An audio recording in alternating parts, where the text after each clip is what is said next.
दोस्तों, स्वागत है आपका हमारे परशुराम सक्सेस एकेडमी की प्लेटफॉर्म पर। दोस्तों, आज हम पढ़ेंगे शक वंश।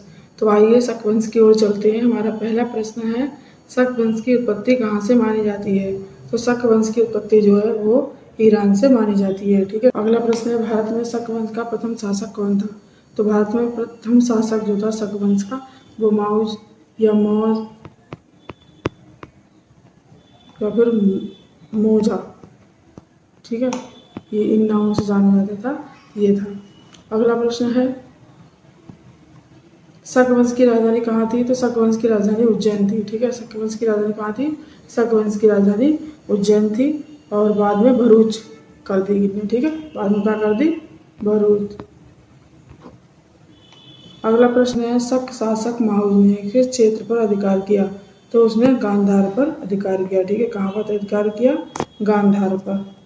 अगला प्रश्न है, रुद्रदामन किस शिलालेख से प्रसिद्ध है? तो रुद्रदामन जो है वह जूनागढ़ शिलालेख से प्रसिद्ध है और जूनागढ़ शिलालेख जो है वो संस्कृत भाषा की पहला अभिलेख है। ठीक है, पहला अभिलेख संस्कृत भाषा का। ठीक है, किसका? संस्कृत का। अगला प्रश्न है, शकों ने भारत में किसे चुनौती दी थी? तो शकों ने भारत में सातवाहन को चुनौती दी थी। ठीक है, किसे दी थी? सातवाहन को।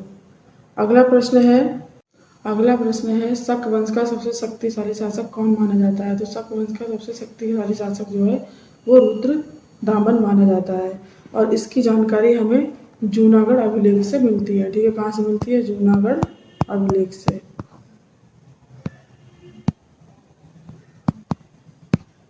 अगला प्रश्न है, विक्रम संवत की स्थापना किसने शकों को हराने के बाद की थी? तो ये विक्रमादित्य ने की थी। ठीक है, किसने की थी? विक्रमादित्य ने। अगला प्रश्न है, शक शासक रुद्रदामन ने किस नदी के बांध का पुनर्निर्माण करवाया? तो ये सुदर्शन झील ने करवाया। ठीक है, किसने करवाया? सुदर्शन झील ने। अगला प्रश्न है, शकों को अन्य नाम से भी जाना जाता है। तो शकों को इंडो स्काइथियंस के नाम से जाना जाता है। अगला प्रश्न है, शक वंश का पतन किसके आक्रमण से हुआ? तो शक वंश का पतन जो था वो गुप्त साम्राज्य के आक्रमण से हुआ। ठीक है। रुद्रदामन का जूनागढ़ शिलालेख किस भाषा में है? तो वह संस्कृत भाषा में है। ठीक है, संस्कृत भाषा का पहला अभिलेख है। ठीक है।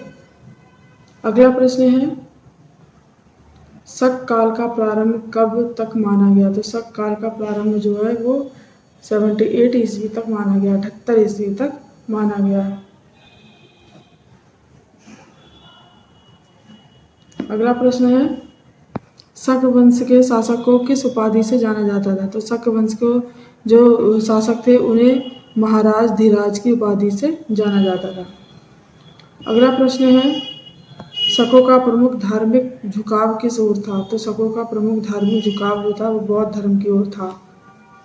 अगला प्रश्न है, शक शासकों ने भारतीय संस्कृति में क्या योगदान दिया? तो शक शासकों ने भारतीय संस्कृति में स्थापत्य कला का योगदान दिया।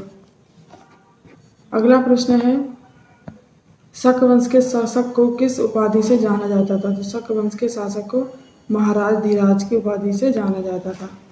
अगला प्रश्न है, शक वंश का अंत किसके शासनकाल में हुआ? तो शक वंश का अंत चंद्रगुप्त द्वितीय के शासनकाल में हुआ।